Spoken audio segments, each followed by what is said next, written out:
Hello guys, good afternoon ulit.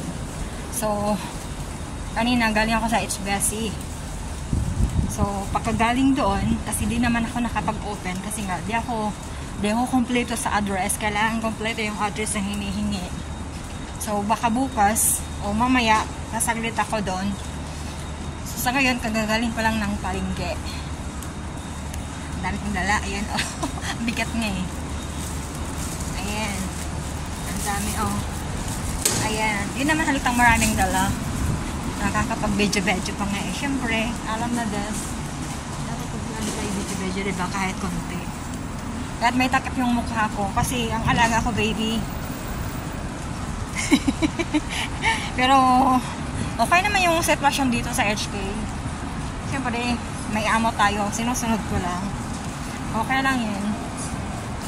So, ngayon, Biyernes na naman ngayon, bukas Sabado. Alam mo, pag ganitong araw, malakas na naman ako kasi nga, papalapit na naman yung weekends. Pag papalapit yung weekends, alam na des. Mag-holiday na naman. Pero ito yung place na lagi kong tinatambayan o kung makikita nyo. Kasi ito, malawak naman to. So, kakain lang ako, gala-gala, lakad-lakad dito. Ito lang yung place ko dito. Wala naman iba. Ayan. Ayan, place ko lang yan. So, samantalahin ko yung pagkakataon na free akong magsalita.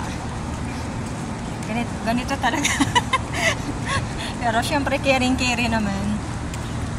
Dami kong dala, promise.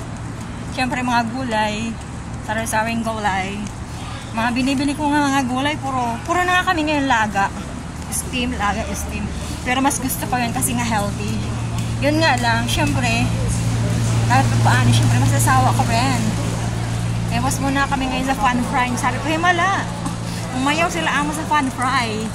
Hindi kasi yung mga niluluto ko kasi nga ang alaga ko, baby, yung mga pangmadalian lang. Tsaka yung alaga ko medyo iyakin talaga, promise. Pero hindi pa naman talaga ako ngayon nagbabantay. Kasi nga, sabi niya, 2 to 3 months bago ako magbabantay.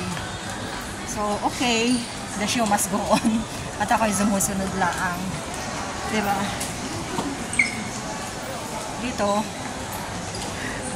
hindi mo akalain na pupunta ka ng wet market. Ang dala ko puro mga... Kasi nga nasa loob ako ng mall. Wala tayong magagawa. Ito yung daan pa uwi sa amin. So, ang makikita nyo, daming tao. Ayan. Ayan. Maraming tayo dito kasi nga mall to eh. Siyempre, hindi mawawala ng tao, diba? So, sa lahat po na nanonood ng videos ko, thank you so much po. God bless. At di na po ako magtatagal. Bye-bye. God bless you.